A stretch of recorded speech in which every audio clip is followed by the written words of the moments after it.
Punjabi radio USA ਸੁਣ ਰਹੇ ਸਾਰੇ ਸਰੋਤਿਆਂ ਨੂੰ ਪਿਆਰ ਸਤਿਕਾਰ ਸਹਿ ਨਿੱਘੀ ਜਿਹੀ ਸਤਿ ਸ੍ਰੀ ਅਕਾਲ। ਸਭ ਨੂੰ ਜੀ ਆਇਆਂ ਨੂੰ ਆਖਦੇ ਹਾਂ। ਸੋ ਤੇ ਪ੍ਰੋਗਰਾਮ ਦੇ ਵਿੱਚ ਆਪ ਸਭ ਦਾ ਸਵਾਗਤ ਹੈ। ਪ੍ਰੋਗਰਾਮ ਲੈ ਕੇ ਹਾਜ਼ਰ ਹੋ ਚੁੱਕੇ ਹਾਂ ਜੀ। ਇਸ ਮੌਕੇ ਅਪਡੇਟ ਕੈਲੀਫੋਰਨੀਆ ਮੈਂ ਰਾਜਕਨਵੀਰ ਸਿੰਘ ਜੁੜ ਚੁੱਕੇ ਨੇ ਹਰਜੋਤ ਸਿੰਘ ਖਾਲਸਾ ਜੀ। ਸਵਾਗਤ ਹੈ ਜੀ। ਸਤਿ ਸ੍ਰੀ ਅਕਾਲ ਜੀ। ਸਤਿ ਸ਼੍ਰੀ ਅਕਾਲ, ਧੰਨਵਾਦ ਜੀ ਆਇਆਂ ਨੂੰ। ਪੰਜਾਬੀ ਰੇਡੀਓ USA ਦੇ ਜਿੰਨੇ ਵੀ ਸਰੋਤੇ ਸਾਡੇ ਸਾਰੇ ਹੀ AM ਸਟੇਸ਼ਨਸ FM ਸਟੇਸ਼ਨਸ ਘਰਾਂ ਦੇ ਵਿੱਚ ਰੇਡੀਓ ਸੈਟਸ ਦੇ ਰਾਹੀਂ ਟੈਲੀਫੋਨ ਦੇ ਰਾਹੀਂ ਫੇਸਬੁੱਕ YouTube ਤੇ ਲਾਈਵ ਦੇਖ ਰਹੇ ਹੋ ਸੁਣ ਰਹੇ ਹੋ ਸਾਰਿਆਂ ਨੂੰ ਜੀ ਆਇਆਂ ਨੂੰ ਤੇ ਬਹੁਤ ਹੀ ਪਿਆਰ ਤੇ ਸਤਿਕਾਰ ਭਰੀ ਸਤਿ ਸ਼੍ਰੀ ਅਕਾਲ ਸਰੋਤਿਓ। ਅੱਜ ਮਾਰਚ ਦੀ 5 ਤਰੀਕ ਆ, ਦਿਨ ਮੰਗਲਵਾਰ ਆ। ਤੁਹਾਡੇ ਲਈ ਸ਼ਾਮ ਦਾ ਅਪਡੇਟ ਕੈਲੀਫੋਰਨੀਆ ਪ੍ਰੋਗਰਾਮ ਲੈ ਕੇ ਹਾਜ਼ਰ ਹੋਏ ਹਾਂ। ਸਾਡੇ ਅੱਜ ਦੇ ਇਸ ਪ੍ਰੋਗਰਾਮ ਨੂੰ ਸਪਾਂਸਰ ਕਰਦੇ ਨੇ ਖਾਲਸਾ ਇੰਸ਼ੋਰੈਂਸ ਏਜੰਸੀ, ਜਿਨ੍ਹਾਂ ਦੇ ਕੋਲੋਂ ਹਰ ਇੱਕ ਤਰੀਕੇ ਦੀ ਇੰਸ਼ੋਰੈਂਸ ਕਰਵਾ ਸਕਦੇ ਹੋ। ਇੰਸ਼ੋਰੈਂਸ ਬਾਰੇ ਪਤਾ ਕਰਨ ਲਈ ਕਾਲ ਕਰ ਸਕਦੇ ਹੋ 408-272-2500 ਦੇ ਉੱਤੇ। ਟਰਕੀਆਣਾ ਇਮੀਗ੍ਰੇਸ਼ਨ ਲਾ ਫਰਮ US ਇਮੀਗ੍ਰੇਸ਼ਨ ਦਾ ਹੋਵੇ ਕਿਸੇ ਵੀ ਤਰੀਕੇ ਦਾ ਕੰਮ, ਕਾਲ ਅਟਾਰਨੀ ਜੇ ਟਰਕੀਆਣਾ 415-909-0503 ਦੇ ਉੱਤੇ। Gurbachan Singh Nagra Sacramento, Pritpal Singh Sidhu Fresno, Sarabjit Singh Toor New Jersey, Harinder ਪੀਨ San Jose, Manjit Singh Fremont, Sarabjit Singh Kulwinder Kaur Dhoot, Surjit Singh Chahal Yuba City, Gurdev Singh Sohal Antelope, Sarabjit Singh ਤੇ ਪਰਿਵਾਰ ਐਲਕੋ ਨਵਾਡਾ, ਕਮਲਜੀਤ ਸਿੰਘ ਮੱਖਣ ਦੌਲਤਪੁਰੀਆ ਮੰਟੀਕਾ। ਇਹਨਾਂ ਸਾਰਿਆਂ ਦਾ ਧੰਨਵਾਦ। ਜੇ ਤੁਸੀਂ ਇਸ ਪ੍ਰੋਗਰਾਮ ਨੂੰ ਸਪਾਂਸਰ ਕਰਨਾ ਚਾਹੁੰਦੇ ਹੋ ਸੰਪਰਕ ਕਰ ਸਕਦੇ ਹੋ 408-722-7698 ਦੇ ਉੱਤੇ।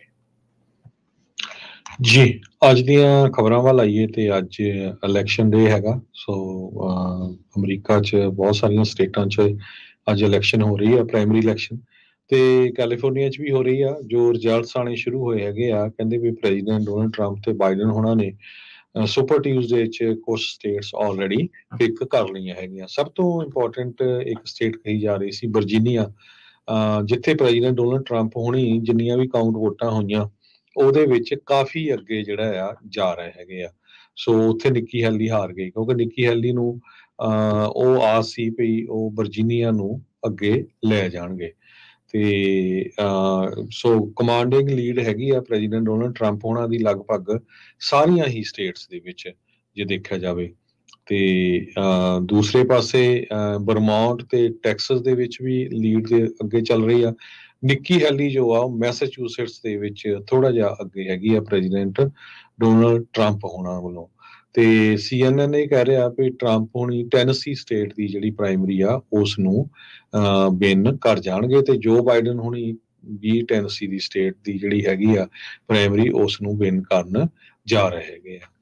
ਜੀ ਸੋ ਫਾਰ NBC ਨਿਊਜ਼ ਨੇ Virginia, north Carolina, Oklahoma, Tennessee ਦੇ ਵਿੱਚ ਪ੍ਰੋਜੈਕਟਡ ਵਿਨਰ ਦੇ ਤੌਰ ਦੇ ਉੱਤੇ ਡੋਨਲਡ ਟਰੰਪ ਹੋਣਾ ਨੂੰ ਸ਼ੋਅ ਕੀਤਾ ਆ। ਵਰਮੌਂਟ ਦੇ ਵਿੱਚ ਬਰਾਬਰ ਕੜਾ ਮੁਕਾਬਲਾ ਜਿਹੜਾ ਉਹ ਚੱਲ ਰਿਹਾ ਹੈਗਾ ਆ। ਹੋਰ ਕਈ ਥਾਵਾਂ ਦੇ ਉੱਤੇ ਆਸਾਨੀ ਦੇ ਨਾਲ ਟਰੰਪ ਹੋਣਾ ਦੇ ਜਣਾ। ਅਰਕਨਸਾ ਦੇ ਵਿੱਚ ਵੀ ਉਹਨਾਂ ਨੂੰ ਜੇਤੂ ਘੋਸ਼ਿਤ ਕਰ ਦਿੱਤਾ ਗਿਆ। ਕੈਲੀਫੋਰਨੀਆ ਦੇ ਅਜੇ ਰਿਜ਼ਲਟ ਨਹੀਂ ਆਉਣੇ ਕਿਉਂਕਿ ਪੋਲਸ ਅਜੇ ਉੱਥੇ ਕਲੋਜ਼ ਨਹੀਂ ਹੋਈਆਂ। ਇਸ ਟਾਈਮ 6:45 ਵਜੇ ਦਾ ਵਕਤ ਹੈ ਜਦੋਂ ਹੁਣ ਤੁਹਾਡੇ ਨਾਲ ਆਪਾਂ ਲਾਈਵ ਪ੍ਰੋਗਰਾਮ ਕਰ ਰਹੇ ਹਾਂ। ਤਾਂ 8 ਵਜੇ ਤੱਕ ਅਜੇ ਇੱਥੇ ਵੀ ਵੋਟ ਹੋਣੀ ਆ। ਪਰ ਇੱਥੇ ਵੀ ਜੇ ਆਪਾਂ ਦੇਖੀਏ ਹਰਜੋਤ ਸਿੰਘ ਜੀ ਤਾਂ ਤਕਰੀਬਨ ਤੈਅ ਹੀ ਆ ਵੀ ਕੀ ਇਸ ਦੇ ਵਿੱਚ ਹੋਣਾ ਆ।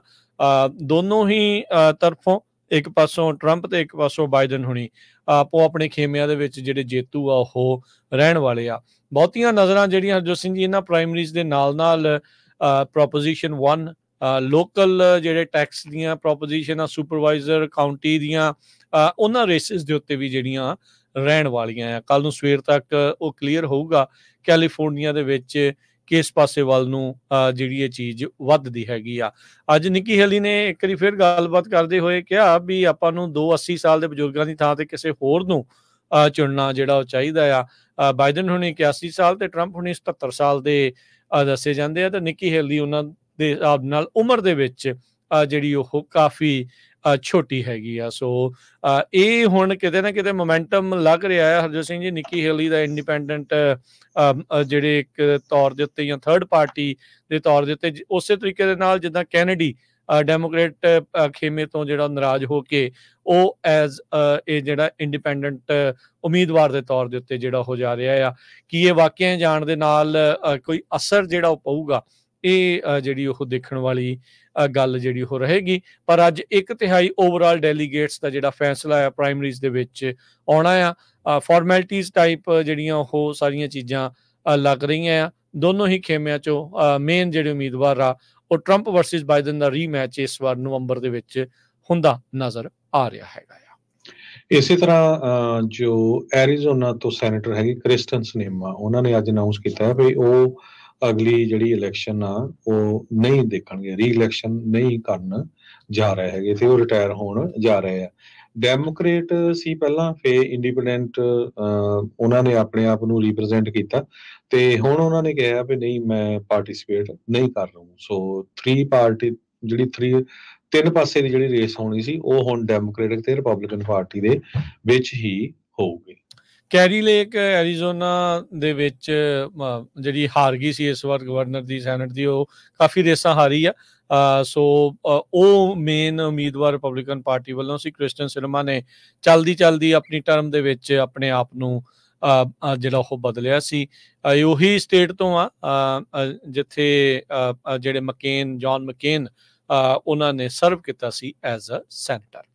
ਅਗਲੀ ਜਿਹੜੀ ਹਰਜੋਤ ਸਿੰਘ ਜੀ ਗੱਲ ਕਰਦੇ ਜਾਈਏ, ਲਾਸ ਐਂਜਲਸ ਕਾਊਂਟੀ ਸ਼ੈਰਿਫ ਡੈਪਟੀਜ਼ ਨੇ ਹਜ਼ਾਰਾਂ ਹੀ ਮੈਰੀਜੁਆਨਾ ਭੰਗ ਦੇ ਜਿਹੜੇ ਪਲਾਂਟਸ ਆ ਉਹਨਾਂ ਨੂੰ ਸੀਜ਼ ਕੀਤਾ। 5500 ਜਿਹੜੇ ਮੈਰੀਜੁਆਨਾ ਦੇ ਪਲਾਂਟ ਉਹਨਾਂ ਨੂੰ ਸੀਜ਼ ਕੀਤਾ ਤੇ 12 ਜਿਹੜੀਆਂ ਗ੍ਰਿਫਤਾਰੀਆਂ ਉਹ ਕੀਤੀਆਂ ਆ। ਸਾਊਥ ਅਲਮੌਂਟੇ ਦੇ ਵੇਅਰ ਹਾਊਸ ਦੇ ਵਿੱਚ ਇਹਨਾਂ ਦੁਆਰਾ ਜਿਹੜੀ ਰੇਡ ਆ ਉਹ ਜਿਹੜੀ ਉਹ ਕੀਤੀ ਗਈ ਆ। 455 ਪਾਊਂਡ ਪ੍ਰੋਸੈਸਡ ਮੈਰੀਜੁਆਨਾ ਵੀ ਉੱਥੇ ਜਿਹੜਾ ਫੜਿਆ ਗਿਆ ਆ। 12 ਜਾਣਿਆਂ ਨੂੰ ਡਰੱਗ ਵਾਇਓਲੇਸ਼ਨ ਦੇ ਚਾਰਜਿਸ ਦੇ ਨਾਲ ਕਨੈਕਸ਼ਨ ਦੇ ਵਿੱਚ ਇਸ ਰੇਡ ਦੇ ਵਿੱਚ ਗ੍ਰਿਫਤਾਰ ਕਰ ਲਿਆ ਗਿਆ ਆ।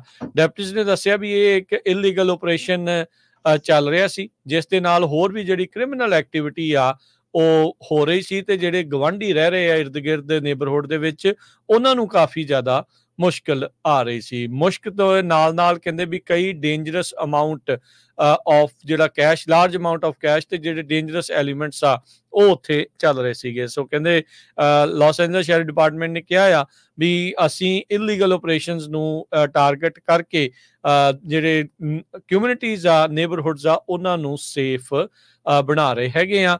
ਡਿਪਾਰਟਮੈਂਟ ਨੇ ਇਹ ਵੀ ਦੱਸਿਆ ਵੀ ਸਾਲ ਦੇ ਵਿੱਚ ਉਹ 300 ਤੋਂ 600 ਜਿਹੜੀਆਂ ਸਰਚ ਵਾਰੰਟਸ ਆ ਮੈਰੀਜੁਆਨਾ ਦੇ ਨਾਲ ਸੰਬੰਧਿਤ ਆ ਉਹ ਸਾਲ ਭਰ ਦੇ ਵਿੱਚ ਕੰਡਕਟ ਕਰਦੇ ਨੇ। ਅਗਲੀ ਖਬਰ ਵੱਲ ਚੱਲੀਏ ਤੇ ਕੈਲੀਫੋਰਨੀਆ ਦੇ ਵਿੱਚ ਇੱਕ ਪਹਿਲਾ ਬੰਦਾ ਜਿਹੜਾ ਅਰੈਸਟ ਕੀਤਾ ਗਿਆ ਹੈ ਜੋ ਗ੍ਰੀਨ ਹਾਊਸ ਗੈਸਸ ਨੂੰ ਸਮਗਲ ਕਰ ਰਿਹਾ ਸੀ। ਇਹ ਮੈਕਸੀਕੋ ਤੋਂ ਲਿਆ ਰਿਹਾ ਸੀ। ਮਾਈਕਲ ਹਾਰਟ 58 ਸਾਲਾਂ ਦਾ ਸੈਨ ਡੀਗੋ ਦਾ ਰਹਿਣ ਵਾਲਾ ਆ ਤੇ ਇਸ ਨੂੰ ਇਹ ਰਿਲੇਟਡ ਹੈਗਾ ਅਮਰੀਕਨ ਇਨੋਵੇਸ਼ਨ ਤੇ ਮੈਨੂਫੈਕਚਰਿੰਗ ਐਕਟ ਆਫ 2020 ਦੇ ਮੁਤਾਬਕ ਇਸ ਨੇ ਹਾਈਡਰੋਫਲੋਰੋਕਾਰਬਨਸ HFCs ਜੋ ਆ ਇੱਕ ਗ੍ਰੀਨ ਹਾਊਸ ਗੈਸ ਜੋ ਆ ਉਹ ਰੈਫਰੀਜੀਰੇਸ਼ਨ ਦੇ ਵਿੱਚ, ਏਅਰ ਕੰਡੀਸ਼ਨ ਦਾ ਉਹਦੇ ਵਿੱਚ ਇਹ ਲੈ ਕੇ ਆਇਆ ਆਪਣੀਆਂ ਕਾਰ ਦੇ ਵਿੱਚ ਜਾਂ ਪਿਕਅਪ ਦੇ ਵਿੱਚ। ਡਿਪਾਰਟਮੈਂਟ ਆਫ ਜਸਟਿਸ ਤੇ ਐਨਵਾਇਰਨਮੈਂਟਲ ਪ੍ਰੋਟੈਕਸ਼ਨ ਏਜੰਸੀ HFCs ਨੂੰ ਹਾਈ ਗਲੋਬਲ ਵਾਰਮਿੰਗ ਕਰਕੇ ਇਸ ਗੈਸ ਜਾਣਿਆ ਜਾਂਦਾ ਹੈਗਾ, ਜਿਹਦੇ ਨਾਲ ਕਹਿੰਦੇ ਭਈ 1000 ਟਾਈਮ ਜਿਹੜੀ ਵਾਰਮਿੰਗ ਪੋਟੈਂਸ਼ੀਅਲ CO2 ਆ ਉਹ ਹੁੰਦੀ ਹੈਗੀ ਆ। ਤੇ ਇਲੀਗਲ ਸਮਗਲਿੰਗ ਆਫ ਹਾਈਡਰੋਫਲੋਰੋਕਾਰਬਨਸ ਉਹ ਵੀ ਇੰਟਰਨੈਸ਼ਨਲ ਬਾਰਡਰਸ ਤੋਂ ਇਸ ਨੂੰ ਜਿਹੜਾ ਆ ਇੱਕ ਕ੍ਰਾਈਮ ਗਿਣਿਆ ਜਾਂਦਾ ਹੈਗਾ। ਸੋ ਇਸ ਨੂੰ ਹੁਣ ਇਹਦੀ ਜਿਹੜੀ ਹੀਅਰਿੰਗ ਆ US ਡਿਸਟ੍ਰਿਕਟ ਜੱਜ ਜੈਫਰੀ ਮਿਲਰ ਦੇ ਕੋਲ ਰੱਖੀ ਗਈ ਆ ਜੋ ਕਿ ਮਾਰਚ 25 ਨੂੰ ਹੋਊਗੀ। Assistant attorney general Todd Kim ਜੋ ਡਿਪਾਰਟਮੈਂਟ ਆਫ ਜਸਟਿਸ ਐਨਵਾਇਰਨਮੈਂਟ ਤੇ ਨੈਚੁਰਲ ਰਿਸੋਰਸਿਸ ਡਿਵੀਜ਼ਨ ਦੇ ਹੈਗੇ ਆ, ਉਹਨਾਂ ਨੇ ਇਹ ਕਿਹਾ ਵੀ ਅਮਰੀਕਾ ਦੇ ਵਿੱਚ ਕੁਝ ਰੈਫਰੀਜੀਰੈਂਟਸ ਜਿਹੜੇ ਆ ਉਹ ਇਲੀਗਲ ਆ ਲੈ ਕੇ ਆਣਾ, ਜੋ ਕਿ ਇੱਕ ਉਹਨਾਂ ਵਿੱਚੋਂ ਵੀ ਸੀ। ਸੋ ਪਹਿਲੀ ਵਾਰੀ ਇਸ ਬੰਦੇ ਨੂੰ ਜਿਹੜਾ ਹੈ ਕ੍ਰਿਮੀਨਲੀ ਚਾਰਜ ਕੀਤਾ ਜਾ ਰਿਹਾ ਹੈ। ਇਹ ਅਮਰੀਕਾ ਦੇ ਵਿੱਚ ਆਪਣੇ ਤੌਰ ਦਾ ਪਹਿਲਾ ਕੇਸ ਜਿਹੜਾ ਉਹ ਬਣਿਆ ਤੇ ਇਹ ਸਿਹਰਾ ਕੈਲੀਫੋਰਨੀਆ ਦੇ ਇਸ ਬੰਦੇ ਦੇ ਸਿਰ ਦੇ ਉੱਤੇ ਕਹਿ ਲਓ ਵੀ ਵੱਜਾ ਆ। ਦੇਖੋ ਨਸ਼ੀਲੇ ਪਦਾਰਥ ਲੈ ਕੇ ਜਾਂਦੇ ਆ, ਸਮਗਲ ਕਰਦੇ ਆ, ਉਹਦੇ ਵਿੱਚ ਤਾਂ ਚਾਰਜ ਹੁੰਦੇ ਲੋਕ ਅਕਸਰ ਆਪਾਂ ਸੁਣੇ ਆ। ਇਹ ਕਲੋਰੋਫਲੋਰੋਕਾਰਬਨਸ ਲਈ ਜਾਂਦਾ ਸੀਗਾ, ਉਹ ਲਈ ਆਉਂਦਾ ਸੀ। ਓਜ਼ੋਨ ਕਹਿੰਦੇ ਵੀ ਇਹਨਾਂ ਕੈਮੀਕਲਸ ਦੇ ਨਾਲ ਸਭ ਤੋਂ ਜ਼ਿਆਦਾ ਜਿਹੜੀ ਉਹ ਡਿਪਲੀਟ ਹੁੰਦੀ ਆ। ਮਾਈਕਲ ਹਰਟ ਸੈਨ ਡਿਏਗੋ ਦਾ ਜਿਹੜਾ ਰਹਿਣ ਵਾਲਾ, ਉਸ ਨੂੰ ਇਸ ਮਾਮਲੇ ਦੇ ਵਿੱਚ ਪਹਿਲੀ ਵਾਰੀ ਜਿਹੜਾ ਉਹ ਚਾਰਜ ਕੀਤਾ ਆ। 13 ਇਸ ਦੇ ਉੱਤੇ ਚਾਰਜ ਵੱਖ-ਵੱਖ ਲੱਗੇ ਸੀ। ਇਸ ਨੂੰ ਅਦਾਲਤ ਵਿੱਚ ਪੇਸ਼ ਕੀਤਾ ਗਿਆ, ਜਿੱਥੇ ਇਸ ਨੇ ਆਪਣੇ ਆਪ ਨੂੰ ਨਿਰਦੋਸ਼ ਜਿਹੜਾ ਉਹ ਆਖਿਆ। 2020 ਦੇ ਵਿੱਚ ਇਹ ਜਿਹੜਾ ਕਾਨੂੰਨ ਬਣਿਆ ਸੀਗਾ, ਜਿਸ ਦੇ ਨਾਲ ਹਾਈਡਰੋਫਲੋਰੋਕਾਰਬਨਸ ਦੀ ਇੰਪੋਰਟ ਕਰਨਾ, ਉਸ ਦੇ ਉੱਤੇ ਰੋਕ ਲੱਗੀ ਸੀਗੀ। ਸੋ ਹੁਣ ਜੇ ਆਪਾਂ ਦੇਖੀਏ ਤਾਂ ਰੈਫਰੀਜਰੇਸ਼ਨ ਦੇ ਵਿੱਚ ਬਹੁਤ ਜ਼ਿਆਦੀਆਂ ਜਿਹੜੀਆਂ ਤਬਦੀਲੀਆਂ ਲਿਆਂਦੀਆਂ ਗਈਆਂ। ਕਲੀਨ ਏਅਰ ਐਕਟ ਸੀਗਾ, ਇਸ ਦੇ ਅੰਡਰ ਇਸ ਨੂੰ ਰੈਗੂਲੇਟ ਕੀਤਾ ਜਾਂਦਾ ਹੈ ਤੇ ਹੁਣ ਇਸ ਦੀ ਅਗਲੀ ਤਰੀਕ ਅਦਾਲਤ ਵਿੱਚ 25 ਮਾਰਚ ਨੂੰ ਰੱਖੀ ਗਈ ਹੈਗੀ ਆ। ਸੋ ਇਹ ਆਪਣੇ ਤਰ੍ਹਾਂ ਦਾ ਪੂਰੇ ਅਮਰੀਕਾ ਦੇ ਵਿੱਚ ਪਹਿਲਾ ਕੇਸ ਬਣਿਆ ਆ ਤੇ ਕੈਲੀਫੋਰਨੀਆ ਦੇ ਬੰਦੇ ਨੂੰ ਚਾਰਜ ਹੋਇਆ ਆ।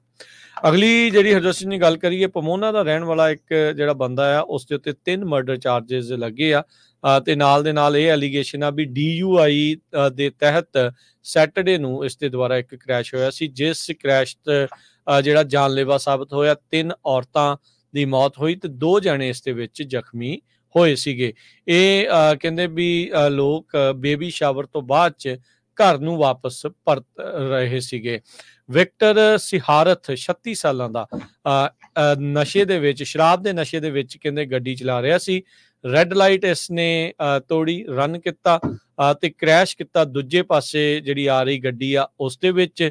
5 ਜਣੇ ਜਿਸ ਦੇ ਵਿੱਚ ਸਵਾਰ ਸੀ, 3 ਔਰਤਾਂ ਤੇ 2 ਜਣੇ ਹੋਰ, ਜਿਨ੍ਹਾਂ 'ਚ 3 ਦੀ ਮੌਤ ਹੋਈ ਆ। LA ਕਾਉਂਟੀ ਦੇ ਡਿਸਟ੍ਰਿਕਟ ਅਟਾਰਨੀ ਜਾਰਜ ਗੈਸਕੌਨ, ਉਹਨਾਂ ਨੇ ਇਸ ਬਾਰੇ ਜਿਹੜੀ ਆ ਨਿਊਜ਼ ਰਿਲੀਜ਼ ਕੀਤੀ ਆ। ਇਹ ਕ੍ਰੈਸ਼ ਦੇ ਵਿੱਚ ਕਹਿੰਦਾ ਵੀ ਦੂਜੇ ਪਾਸੇ ਦਾ ਜਿਹੜਾ ਡਰਾਈਵਰ ਲੋਰੇਨਾ ਮੋਰਾਲਸ ਤੇ ਜਿਹੜੀ ਉਸਦੀ ਸਿਸਟਰ ਇਨ ਲਾ ਜਸੀਨਾ ਓਲੇਜ਼, ਅਲਹੈਂਦਰਾ ਓਲੇਜ਼, ਦੋਨੋਂ ਇਹ ਵੀ 33 ਸਾਲ ਦੀਆਂ ਸੀਗੀਆਂ। ਮੋਰਾਲਸ ਦਾ ਹਸਬੈਂਡ ਹੁਆਨ ਗਾਰਸੀਆ ਤੇ ਅਲਹੈਂਦਰੋ ਓਲੇਜ਼ 12 ਸਾਲਾਂ ਦੀ ਜਿਹੜੀ ਬੱਚੀ ਆ, ਉਹ ਇਸ ਦੇ ਵਿੱਚ ਇੰਜਰਡ ਹੋਏ ਸੀਗੇ। ਸੋ ਇਸ ਦੇ ਵਿੱਚ ਜਿਹੜੇ ਡਿਸਟ੍ਰਿਕਟ ਅਟਾਰਨੀ ਦੇ ਦੁਆਰਾ ਸਿਹਾਰਥ ਆ, ਇਸ ਨੂੰ 3 ਕਾਊਂਟ ਮਰਡਰ ਦੇ, ਡਰਾਈਵਿੰਗ ਅੰਡਰ ਦਾ ਇਨਫਲੂਐਂਸ ਦੇ ਜਿਹੜੇ ਚਾਰਜਿਸ ਆ ਉਸ ਵਿੱਚ ਗ੍ਰਿਫਤਾਰ ਕੀਤਾ ਗਿਆ ਆ। ਗੇਸਨ ਦੇ ਆਫਿਸ ਨੇ ਜਿਹੜਾ ਉਹ ਦੱਸਿਆ ਆ ਵੀ ਇਸ ਨੂੰ ਵਿਦਾਊਟ ਬੇਲ ਰੱਖਿਆ ਗਿਆ ਸੀਗਾ, ਪਰ ਜੇਲ੍ਹ ਰੈਕਟ ਇਹ ਸ਼ੋਅ ਕਰਦੇ ਸੀ ਵੀ ਇਸ ਦੀ ਜਿਹੜੀ ਬੇਲ ਅਮਾਊਂਟ ਆ ਉਹ $4,30,000 ਦੇ ਵਿੱਚ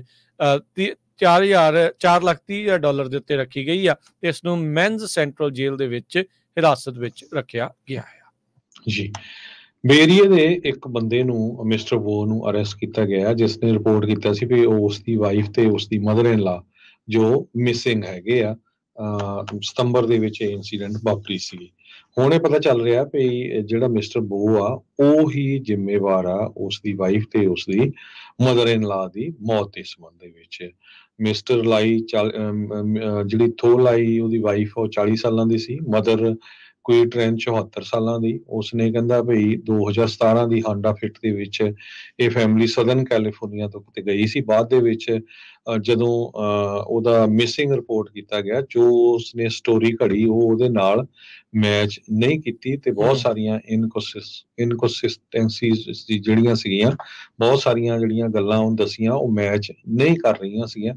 ਤੇ ਬਾਅਦ ਦੇ ਵਿੱਚ ਜੋ ਕਾਰ ਆ ਉਹ ਓਕਲੈਂਡ ਦੇ ਵਿੱਚ ਲੱਭੀ ਗਈ। ਸੋ ਹੁਣ ਉਸ ਨੂੰ ਜਿਹੜਾ ਆ ਅਰੈਸਟ ਕਰ ਲਿਆ ਗਿਆ ਹੈਗਾ ਤੇ ਮਾਰਟੀਨਜ਼ ਡਿਟੈਂਸ਼ਨ ਸੈਂਟਰ ਦੀ ਜੋ ਫੈਸਿਲਿਟੀ ਆ ਉੱਥੇ ਰੱਖਿਆ ਗਿਆ ਹੈ। 2 ਕਾਊਂਟ ਆਫ ਮਰਡਰ ਚਾਰਜ ਉਹਦੇ ਤੇ ਲਾਏ ਗਏ ਆ ਕੰਟਰਾ ਕੋਸਟਾ ਕਾਉਂਟੀ ਡਿਸਟ੍ਰਿਕਟ ਅਟਾਰਨੀ ਦੇ ਆਫਿਸ ਵੱਲੋਂ। ਜੀ ਬਿਲਕੁਲ। ਅਗਲੀ ਹਰਜੋਤ ਸਿੰਘ ਦੀ ਗੱਲ ਕਰਦੇ ਜਾਈਏ, ਬੇ ਏਰੀਏ ਦੇ ਵਿੱਚ ਲੇਆਫਸ ਦਾ ਸਿਲਸਿਲਾ ਅਜੇ ਵੀ ਉੱਦਾਂ ਹੀ ਚੱਲ ਰਿਹਾ ਹੈਗਾ ਆ।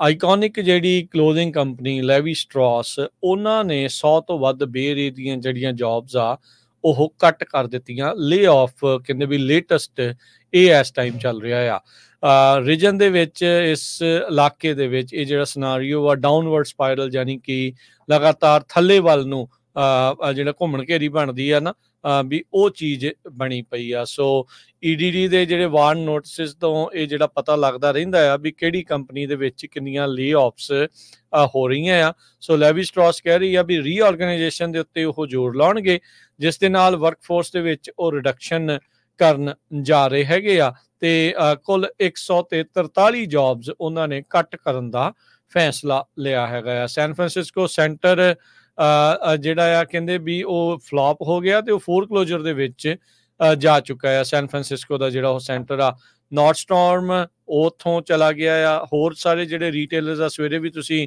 ਇਹ ਆਪਾਂ ਖਬਰ ਜਿਹੜੀ ਉਹ ਸ਼ੇਅਰ ਕੀਤੀ ਸੀ ਵੀ ਕਮਰਸ਼ੀਅਲ ਰੀਅਲ estate ਦਾ ਕਿੰਨਾ ਜਿਹੜਾ ਉਹ ਮਾੜਾ ਹਾਲ ਹੋ ਚੁੱਕਾ ਆ। ਸੋ ਸੈਨ ਫਰਾਂਸਿਸਕੋ ਦੀਆਂ ਜਿਹੜੀਆਂ ਇਕਨੋਮਿਕ ਅਰਥਚਾਰੇ ਨੂੰ ਲੈ ਕੇ ਜਿਹੜੀਆਂ ਮੁਸ਼ਕਿਲਾਂ ਆ ਉਹ ਲਗਾਤਾਰ ਵੱਧ ਰਹੀਆਂ ਆ। ਲਗਾਤਾਰ ਜਿਹੜੇ ਸਟੋਰਸ ਆ, ਰੈਸਟੋਰੈਂਟਸ ਆ, ਉਹ ਇਸ ਸ਼ਹਿਰ ਨੂੰ ਆਪਣੇ ਦਰਵਾਜ਼ੇ ਬੰਦ ਕਰਕੇ ਜਿਹੜੇ ਉਹ ਲਗਾਤਾਰ ਜਾ ਰਹੇ ਆ। So Levi Strauss San Francisco based company ਆ ਤੇ ਇਹਨਾਂ ਨੇ ਵੀ ਹੁਣ ਤਕਰੀਬਨ 150 ਬੰਦੇ ਨੂੰ ਹੋਰ ਲੇ ਆਫ ਕਰ ਦਿੱਤਾ ਹੈ। ਤੇ ਜੇ ਕਮਰਸ਼ੀਅਲ ਰੀਅਲ estate ਦੀ ਗੱਲ ਕਰਦੇ ਜਾਈਏ, ਅੱਜ ਇੱਕ ਰੀਅਲ estate ਦੇ CEO ਨੇ ਵਾਰਨਿੰਗ ਦਿੱਤੀ ਆ ਕਿ 500 ਤੋਂ ਵੱਧ ਬੈਂਕਾਂ ਜਾਂ ਤਾਂ ਫੇਲ ਹੋ ਜਾਣਗੀਆਂ ਆਉਣ ਵਾਲੇ ਕੁਛ 1-2 ਸਾਲਾਂ ਦੇ ਵਿੱਚ, ਜਾਂ ਉਹ 2 ਸਾਲਾਂ 'ਚ ਜਾਂ ਉਹ ਕੰਸੋਲੀਡੇਟ ਹੋ ਜਾਣਗੀਆਂ। ਪਿਛਲੇ ਸਾਲ 4 ਦੇ ਕਰੀਬ ਜਿਹੜੀਆਂ ਰੀਜਨਲ ਬੈਂਕ ਸੀਆਂ ਜਿਨ੍ਹਾਂ ਦਾ $532 ਬਿਲੀਅਨ ਦਾ ਐਸੈਟ ਸੀ, ਸਿਲੀਕਨ ਵੈਲੀ ਬੈਂਕ ਵੀ ਫੇਲ ਹੋਈ ਸੀ, ਉਹਨਾਂ ਦੇ ਵਿੱਚ ਉਹ ਫੇਲ ਹੋ ਗਈਆਂ ਸੀ। ਸੋ ਇਸ ਦੇ ਸੰਬੰਧ ਦੇ ਵਿੱਚ ਜੋ RXR ਦੇ CEO ਸਕਾਟ ਰੈਚਲਰ ਆ, ਉਹਨਾਂ ਨੇ ਇਹ ਕਿਹਾ ਕਿ ਰੀਜਨਲ ਬੈਂਕਸ ਬਹੁਤ ਵੱਡੇ ਮੁਸ਼ਕਲ 'ਚੋਂ ਜਾ ਰਹੀਆਂ। ਕਹਿੰਦੇ ਸਲੋ ਮੂਵਿੰਗ ਟ੍ਰੇਨ ਰੈਕ ਆ ਇੱਕ ਤਰ੍ਹਾਂ ਦੇ ਨਾਲ, ਕਿਉਂਕਿ commercial real estate loans mature ਹੋਣ ਜਾ ਰਹੇ ਆ ਕੁਛ ਸਾਲਾਂ 'ਚ, ਤੇ ਉਹਦੇ ਨਾਲ ਕੀ ਹੋਣਾ ਹੈ ਵੀ ਜਿਹੜਾ ਇੰਟਰਸਟ ਰੇਟ ਆ ਬਹੁਤ ਹਾਈ ਹੋ ਜਾਣਾ। ਕਈਆਂ ਨੇ 2, 2.5, 3% ਤੇ ਲਏ ਹੋ, ਤੇ ਅਲਟੀਮੇਟਲੀ ਜੋ ਆ ਉਹ ਫੋਰਕਲੋਜ਼ ਹੋਊਗੇ, ਲੋਕਾਂ ਤੋਂ ਅਫੋਰਡ ਨਹੀਂ ਹੋਣੇ।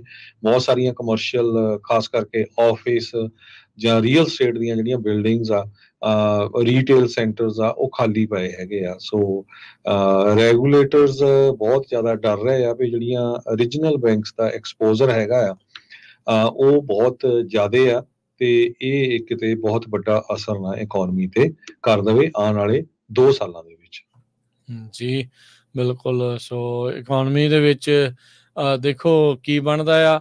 ਇਸ ਸਾਲ ਜਿਹੜਾ ਹਰਜੋਤ ਸਿੰਘ ਜੀ ਇਮੀਗ੍ਰੇਸ਼ਨ ਦੇ ਨਾਲ ਇਕਨੋਮੀ ਇੱਕ ਵੱਡਾ ਫੈਕਟਰ ਰਹੂਗਾ। ਨਿਊਯਾਰਕ ਟਾਈਮਸ ਨੇ ਅੱਜ ਇੱਕ ਸਵੇਰੇ ਰਿਪੋਰਟ ਪੇਸ਼ ਕੀਤੀ ਆ, ਸਰਵੇ ਜਿਹੜਾ ਉਹ ਕੀਤਾ ਆ। ਕਹਿੰਦੇ ਵੀ ਬਾਈਡਨ ਹੋਣੀ ਚਾਹੇ ਇਕਨੋਮਿਕਸ ਨੂੰ ਲੈ ਕੇ, ਅਰਥਚਾਰੇ ਨੂੰ ਕਹਿਣ ਵੀ ਸਭ ਕੁਝ ਬੜਾ ਵਧੀਆ ਆ, ਸਭ ਕੁਝ ਠੀਕ ਚੱਲ ਰਿਹਾ ਆ, ਪਰ ਲੋਕਾਂ ਦੇ ਵਿੱਚ ਇਕਨੋਮੀ ਨੂੰ ਲੈ ਕੇ ਨਿਰਾਸ਼ਾ ਜਿਹੜੀ ਆ ਓਵਰਆਲ ਵੱਧ ਰਹੀ ਹੈਗੀ ਆ। ਜਿਹੜੇ ਲੋਕ ਪਹਿਲਾਂ ਇਕਨੋਮੀ ਨੂੰ ਥੋੜਾ ਠੀਕ ਵੀ ਮਹਿਸੂਸ ਕਰ ਰਹੇ ਸੀ ਜਾਂ ਕਹਿ ਰਹੇ ਸੀ, ਉਹ ਸਰਵੇਖਣ ਦੇ ਵਿੱਚ ਵੀ ਆંકੜੇ ਜਿਹੜੇ ਉਹ ਥੱਲੇ ਨੂੰ ਆਏ ਆ।